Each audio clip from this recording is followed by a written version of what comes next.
मन ही मन में जगा लेती हूँ कि आप मेरे साथ हो।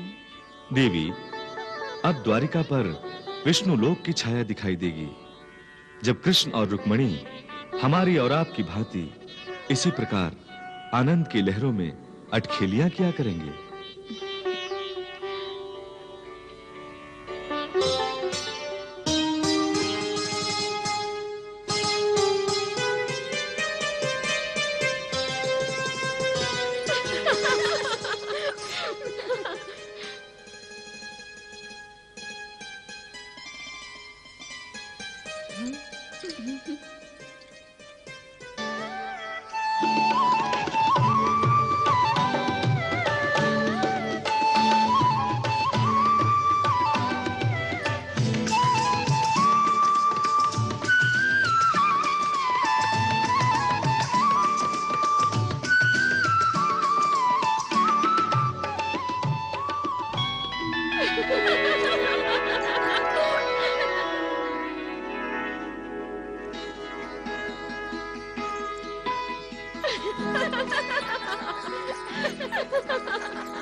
तुम लोगों को कोई काम नहीं जो हमें आपकी भांति श्री कृष्ण की प्रतीक्षा नहीं है।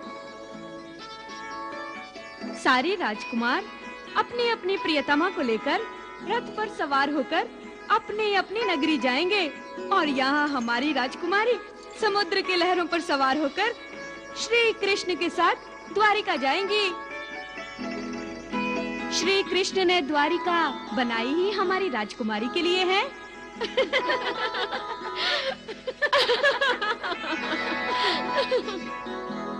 एक बात पूछो राजकुमारी, आपने श्री कृष्ण को तो देखा ही नहीं। यदि वो आपके सामने आ भी गए तो आप उन्हें पहचानेंगी कैसे? हम हवा को देख सकते हैं क्या? नहीं ना। किंतु जब हवा चलती है तो हम जान लेते हैं कि हवा चल रही है। फूल को देखे बिना उसकी सुगंध को जान लेते हैं।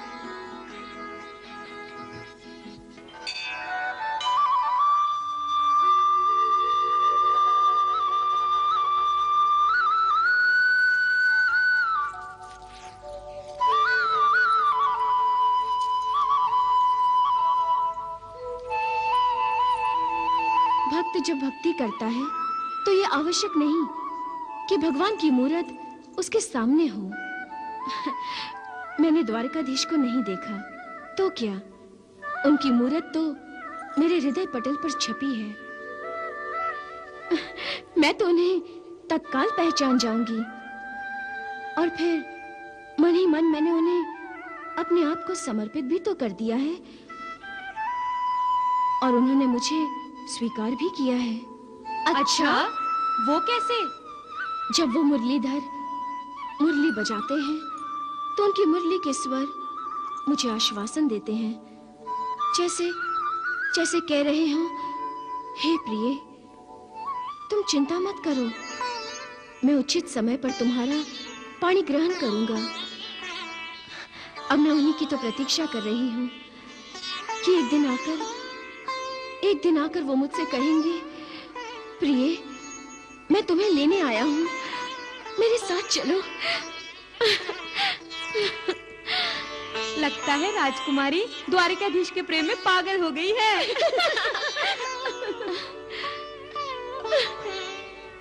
नारायण नारायण।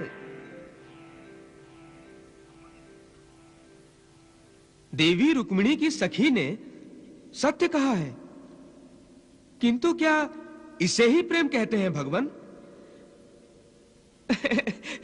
आप तो साक्षात प्रेम के अवतार हैं। आप मेरे लिए प्रेम का विश्लेषण करने की कृपा करेंगे तो बड़ी कृपा होगी प्रभु। देवर्षि, प्रेम एक व्यापक अनुभूति है, एक दिव्य भावना है। प्रेम परमात्मा का सर्वाधिक सुंदर रूप है जो व्यक्ति को बांध लेता है। इसलिए भक्ति का ही दूसरा रूप प्रेम है। नारायण नारायण। प्रेम के अनेक रूप हैं देवर्षि। माता पिता का अपनी संतान के प्रति वात्सल्य, संतान का माता पिता के लिए आदर, भाई बहन का आपस में स्नेह भावना, और सम्मान, दो मित्रों की मित्रता, सब प्रेम है। पति पत्नी का आपस का बंधन भी प्रेम है। कभी-कभी एक दूसरे के प्रति आकर्षण की भावना का निर्माण होना भी प्रेम है। नारायण नारायण। प्रेम की विशेषता क्या है प्रभु? देवर्षि, जैसे अहंकार मनुष्य को सांसारिकता में बांधता है, वैसे ही प्रेम मनुष्य को सांसारिकता से दूर कर देता है। वो कैसे प्रभु? देवर्षि, जो प्रेम करता है उसे सारा संसार प्रेममय दिखाई देता है। उसकी आंखों में सदा अपने प्रेमी की प्रतीक्षा होती है। प्रेमी के दर्शन हो गए तो उसका मन आनंद से भर जाता है, और दर्शन नहीं हुए तो उसे सारा संसार अर्थहीन दिखाई देता है। देवर्षि, प्रेम में समर्पण भी है और त्याग भी। जिस प्रेम में त्याग और समर्पण नहीं, वो प्रेम नहीं, काम वासना है। प्रेम एक परीक्षा है। उन्हीं पर परमात्मा की कृपा होती है जो इस परीक्षा में उत्तीर्ण होते हैं। भगवान, देवी रुक्मिणी पर आपकी कृपा कब होगी?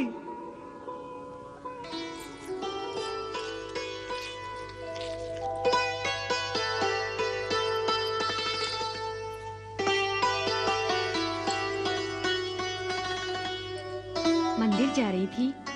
जी माताश्री। राजकुमारी, अब तुम अकेली कहीं नहीं जाओगी। रक्षक तुम्हारे साथ होंगे। वो क्यों पिताश्री? तुम्हारी रक्षा के लिए पुत्री। हमारी पुत्री अब युवती हो गई है। तुम्हारी सुंदरता पर मोहित होकर तुम्हारा कोई हरण कर लेगा तो? माताश्री। इसीलिए हम दुर्गा माता से तुम्हारे लिए एक सुयोग्य वर की प्रार्थना करके आए हैं।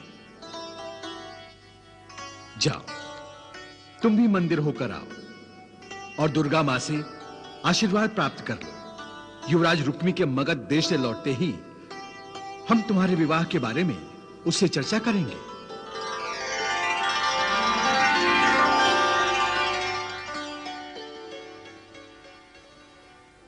अब हमें आज्ञा दीजिए सम्राट। युवराज रुक्मी, आशा है कि आप हमारे आतिथ्य से प्रसन्न और संतुष्ट नहीं हुए तो असंतुष्ट भी नहीं हुए होंगे। सम्राट, हम आपका प्यार पाकर धन्य हो गए। विदर्भ नरेश भीष्मक को मेरा प्रणाम कहिएगा और कहिएगा कि उनकी कुशलता में ही हमारी कुशलता है। अवश्य सम्राट। और उनसे यह भी कहिएगा कि मैं स्वयं विदर्भ राजकुमारी रुक्मणी का हाथ अपने पुत्र समान शिष्य शिशुपाल के लिए मांगने आऊंगा। संपूर्ण विदर्भ देश अनुग्रहित हुआ सम्राट। हम आपके स्वागत के लिए बड़ी तत्परता से प्रतीक्षा करेंगे। प्रणाम।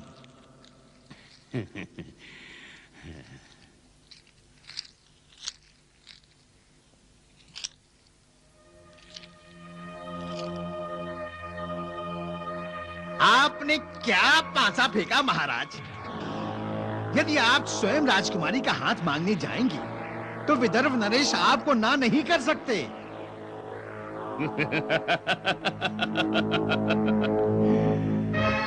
यही तो मैं चाहता हूं महामंत्री। शिशुपाल और रुक्मणी का विवाह होने का मतलब है चेटी देश और विदर्भ देश का विवाह। मैं जानता हूं महाराज, चेटीराज आपके सामंत हैं और विदर्भ पर आपका प्रभाव अंकुर समान है। हमारा गणतंत्र, राजमंडल, साम्राज्य शक्तिशाली भी हैं और प्रभावी भी। परंतु महामंत्री, मेरे भीतर छिपा एक योद्धा कहता है कि द्वारिका का कृष्ण भी हमसे कम नहीं। महामंत्री, राजकुमारी रुक्मणी के सौंदर्य की ख्याति द्वारिका के कृष्ण तक भी पहुंच गई होगी। और आप तो जानते हैं कृष्ण के बारे में कितनी कथाएं प्रचलित हैं।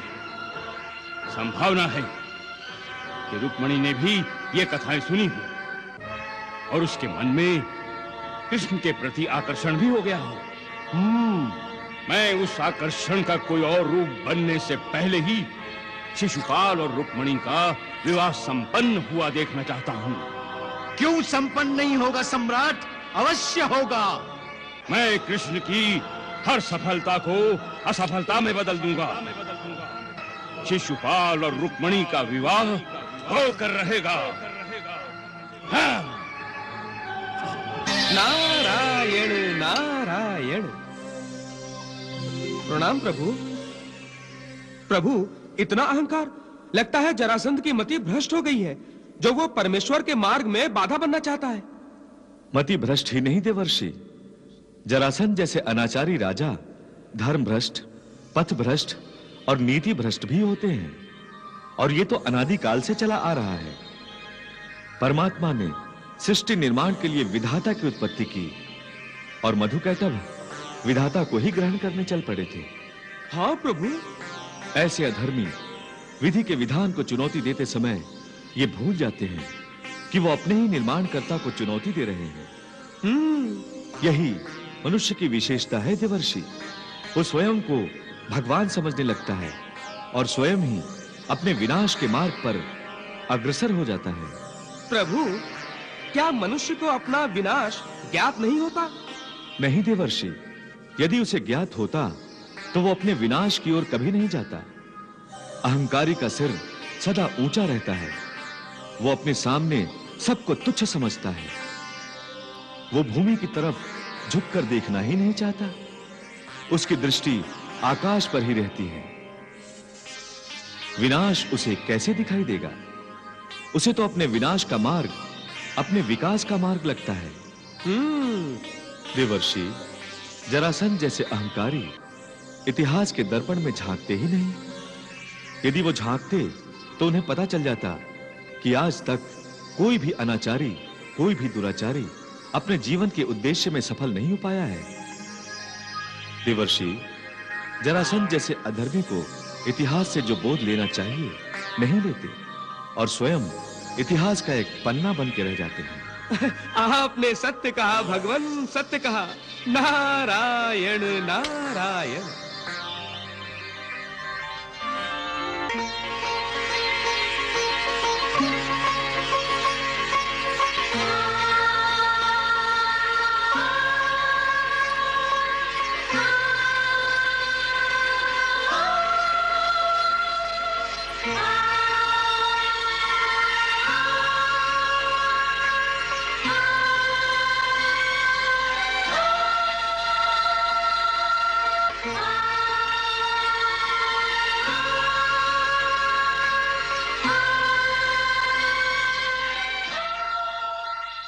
देवी प्रपन्नार्थी हरे प्रसीद, प्रसीद मातर जगतो खिलस्य, प्रसीद विश्वेश्वरी पाहि विश्वा, त्वमेश्वरी देवी चराचरस्य।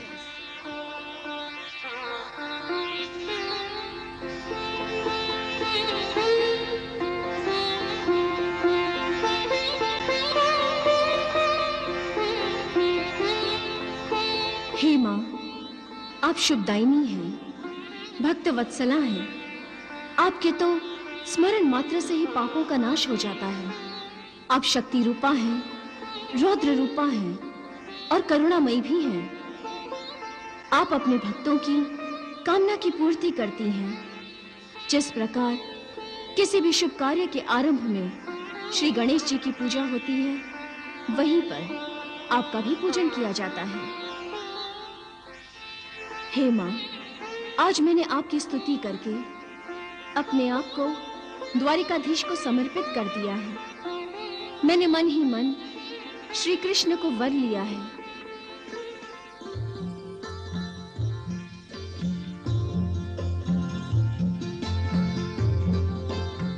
मुझे आशीर्वाद दीजिए मां कि मेरे पति परमेश्वर द्वारिकाधीश ही हों, उन्हीं से मेरा विवाह हो।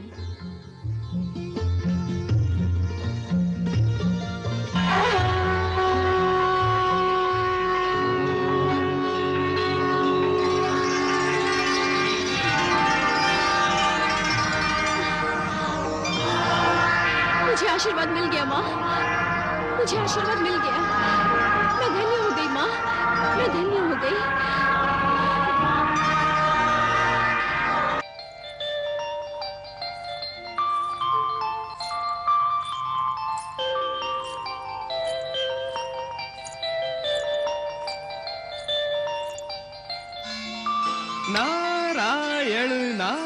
नारायण।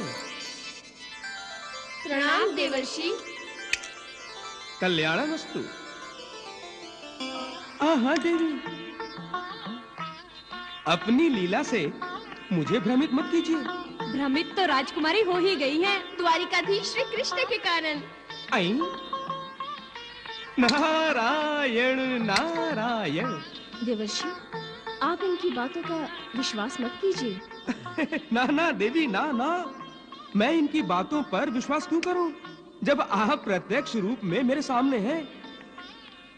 केवल इतना बता दीजिए कि माँ दुर्गा से आपने जो मांगा वो मिल गया ना?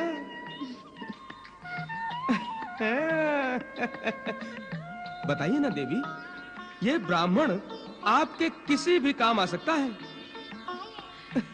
द्वारिकाधीश के पास जा सकता है, आपका संदेश पहुंचा सकता है और उनका संदेश आपके नाम भी ला सकता है। नारायण नारायण। नारायण नारायण। तो विलंब कैसा राजकुमारी? हाँ राजकुमारी, द्वारिकाधीश को प्रेम संदेश भेज दीजिए। हाँ राजकुमारी, यदि आप चाहे तो। देवर्षि, क्या आप मेरे पूज्य माता पिताश्री से इस विषय में बात करेंगे? नारायण नारायण, क्यों नहीं करूंगा, अवश्य करूंगा, अवश्य करूंगा। उस लीलाधर की लीला का आनंद लेना हो तो वो जैसा नचाए वैसा नाचो और आनंद लो। नारायण नारायण। प्रणाम देवर्षि।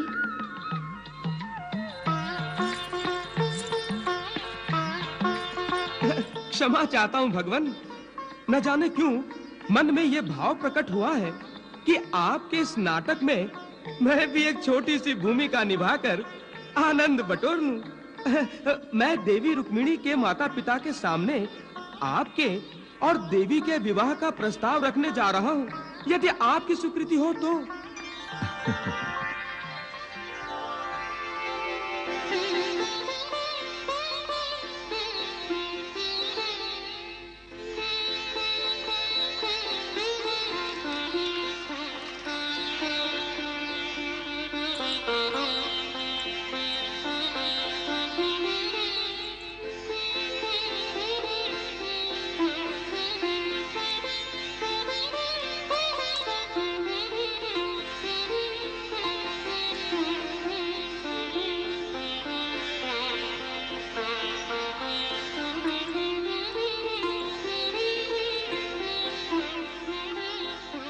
देवर्षि, आपने हमारे घर आकर हम पर बड़ी कृपा की।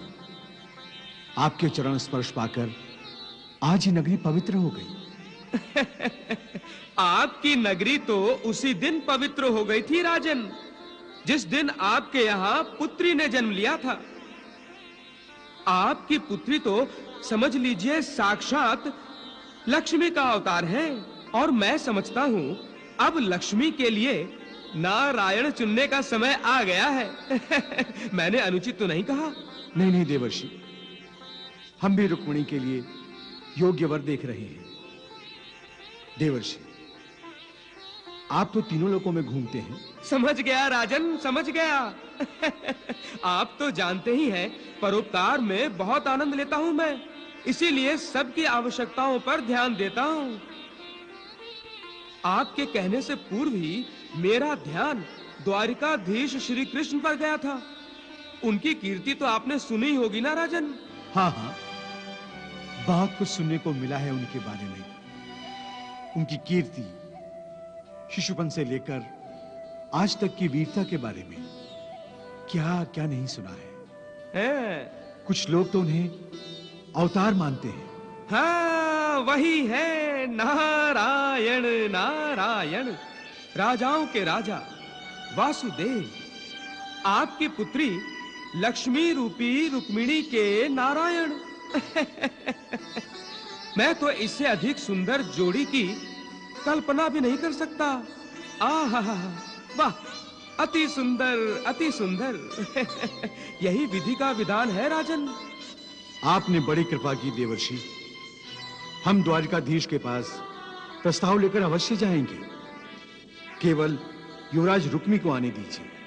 बस मगध देश से आता ही होगा।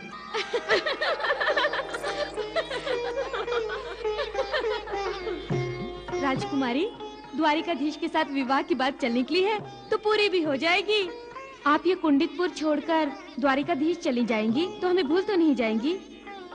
नहीं दामिनी, मैं तुम में से किसी को नहीं भूलूंगी।